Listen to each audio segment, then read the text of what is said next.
पूजावा से फसल रे मोर सैया।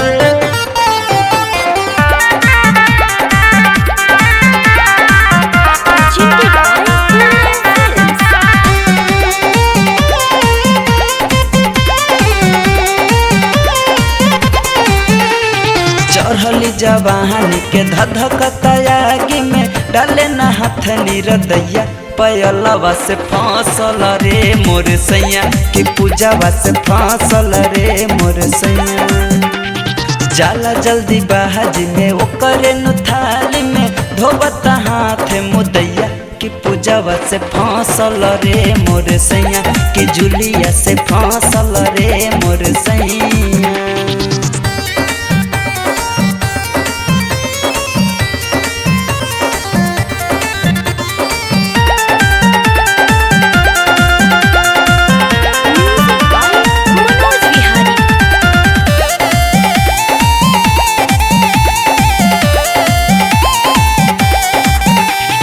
जवन मंग जरनी भतार पलू भैली उनको घरवा बिगर होए राम करी सब खिनिया कवन सब दिनिया जे पिया के अपन सुधर होए राम।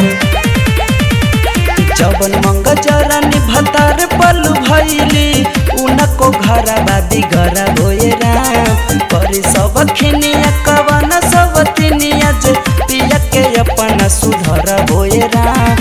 पूजावा के झुमका पयलवा के नथिया एगो के देला रुपैया पयलवा से फसल रे मोर सैया कि पूजावा से फसल रे मोर सैया कि कजली से फसल रे मोर सैया।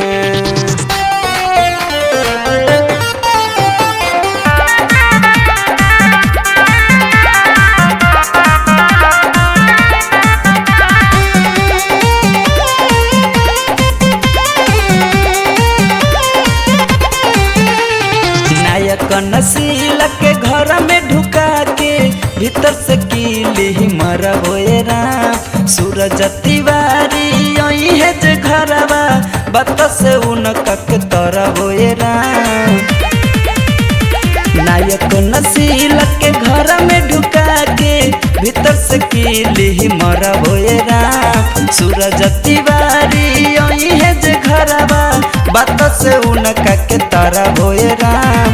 पीछे पीछे जहला खूब लरियाला खेलेला भूल भूलैया कि पूजावा से फसल रे मोर सैया पयलवा से फसल रे मोर सैया कि कजली से फसल रे मोर सैया।